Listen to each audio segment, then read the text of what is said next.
हरे कृष्णा, राधे राधे दोस्तों।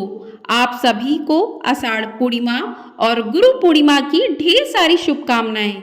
आप सभी के परिवारजनों पर भगवान विष्णु और माँ लक्ष्मी की कृपा सदैव बनी रहे।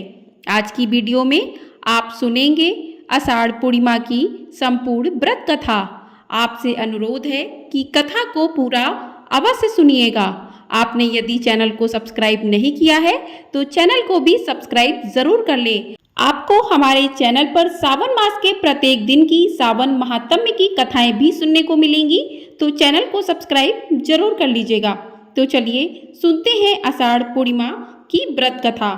द्वापर युग में एक समय की बात है कि यशोदा जी ने कृष्ण से कहा कि हे कृष्ण, तुम सारे संसार के उत्पन्नकर्ता, पोषण तथा उसके संहार करता हो।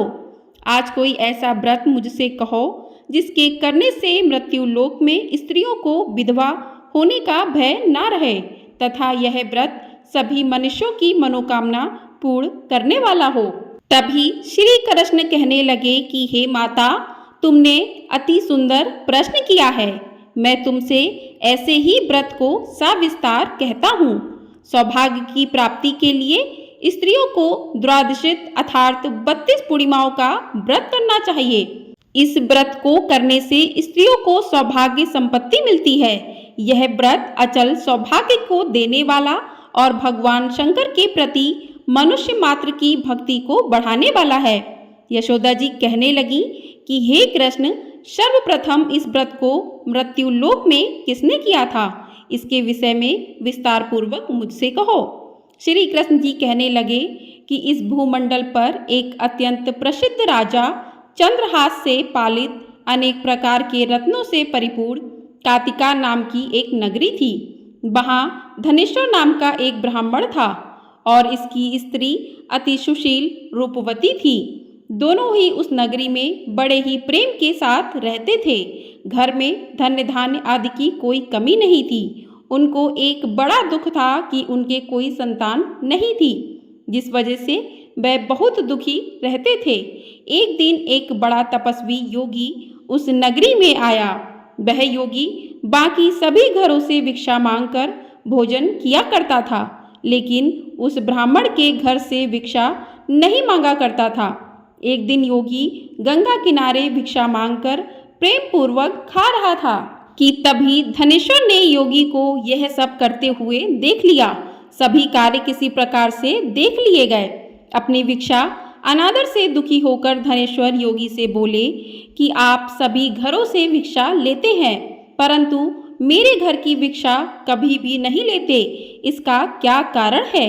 योगी जी कहने लगे कि आपके धर्म हमें इस बात की आज्ञा नहीं देते, क्योंकि अभी आप गृहस्थ जीवन में एक सुख से वंचित हैं। आपके घर संतान होने पर मैं आपके घर से भी भिक्षा स्वीकार कर लूँगा।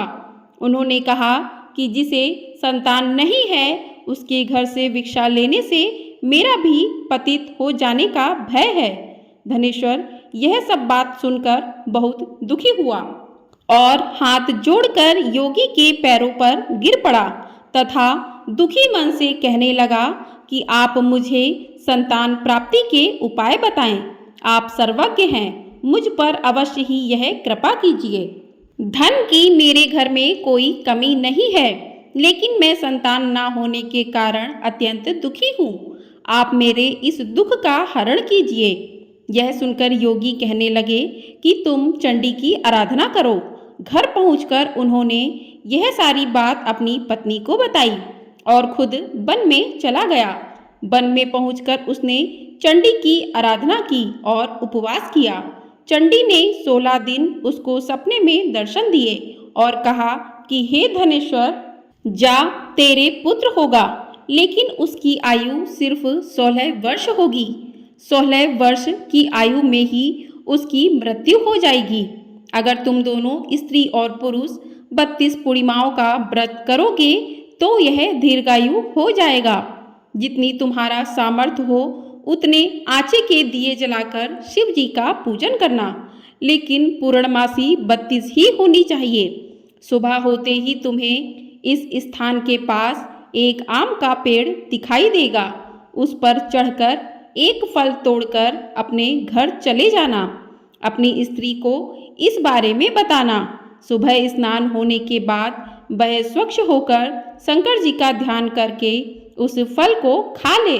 तब शंकर भगवान की कृपा से उसको गर्व हो जाएगा। जब ब्राह्मण सुबह उठा तो उसे उस स्थान पर आम का पेड़ दिखाई दिया और वह उससे फल तोड़ने के लिए चढ़ा, लेकिन वह पेड़ पर चढ़ नहीं पा रहा था। यह देखकर उसे बड़ी चिंता हुई। उसने भगवान गणेश की उपासना की और कहा कि हे दयानिधे, अपने भक्तों के विघ्नों का नाश करके उनके मंगल कार्य को करने वाले, दुष्ट का नाश करने वाले, रिद्धि सिद्धि देने वाले, आप मुझे इतना बल दें कि मैं अपनी मनोकामना पूरी कर सकूं। इसके बाद वह पेड़ से फल तोड़कर अपनी पत्नी के पास पहुंचा।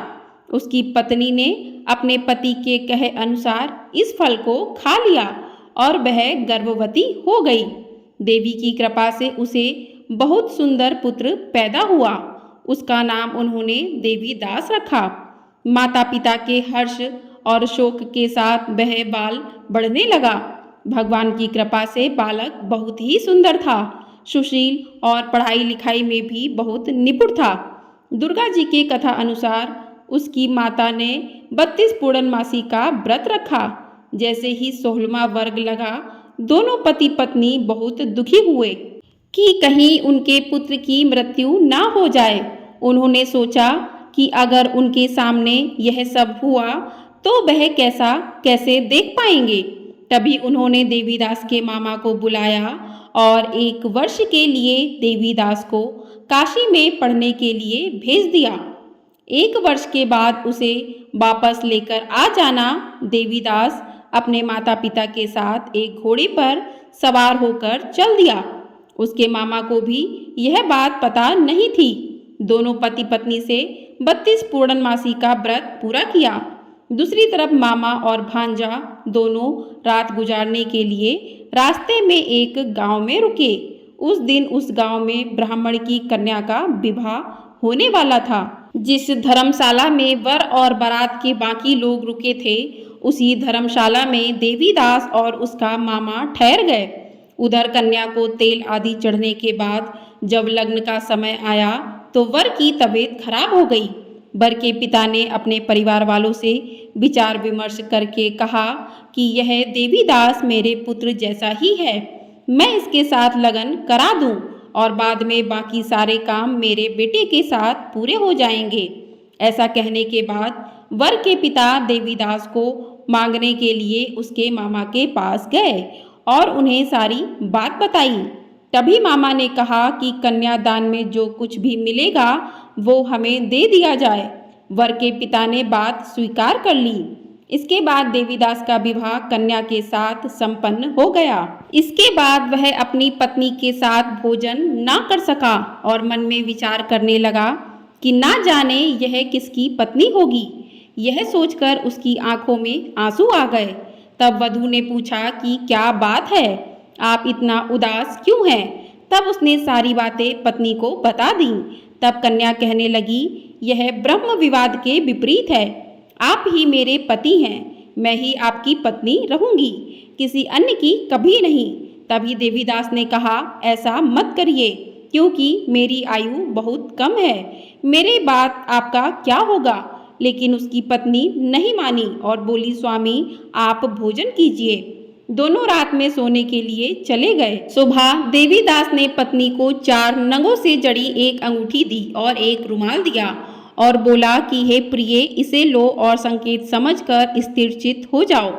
मेरे मरण और जीवन जानने के लिए एक पुष्प वाटिका बना लो, उसमें सुगंधित वाली एक नव मल्लिका लगा लो। उसको प्रतिदिन जल से सींचा करना और आनंद के साथ खेलो और कूदो। जिस समय और जिस दिन मेरा प्राणांत होगा उस दिन यह फूल सूख जाएंगे। जब यह फिर से हरे हो जाएं तो जान लेना कि मैं जीवित हूँ। यह समझाकर वह वहाँ से चला गया। इसके बाद जब वर और बाकी बाराती मंडप में आए तो कन्या ने उसे देखकर कहा कि यह मेरा पति नहीं है, मेरे पति वह हैं जिनके साथ रात में विवाद हुआ था। इसके साथ मेरा विवाह नहीं हुआ है। अगर यह वही है तो यह बताए कि मैंने इससे क्या दिया है, साथ ही कन्यादान के समय को आभूषण मिले उन्हें दिखाए। कन्या की यह सारी बातें सुनकर वह कहने लगा कि मैं यह सब नहीं जानता। इसके बाद सारी बारात भी अपमानित होकर लौट गई। तभी भगवान कृष्ण बोले कि माता, इस प्रकार देवीदास काशी चला गया। कुछ समय बाद जब बीत गया तो एक सर्प उसको डसने के लिए वहां आया, लेकिन वह उसको काट नहीं पाया, क्योंकि उसकी माता ने पहले ही 32 पूर्णिमा का व्रत कर लिए थे। इसके बाद खुद काल वहां पहुंचा। भगवान की कृपा से तभी वहां माता पार्वती और भगवान गणेश आ गए।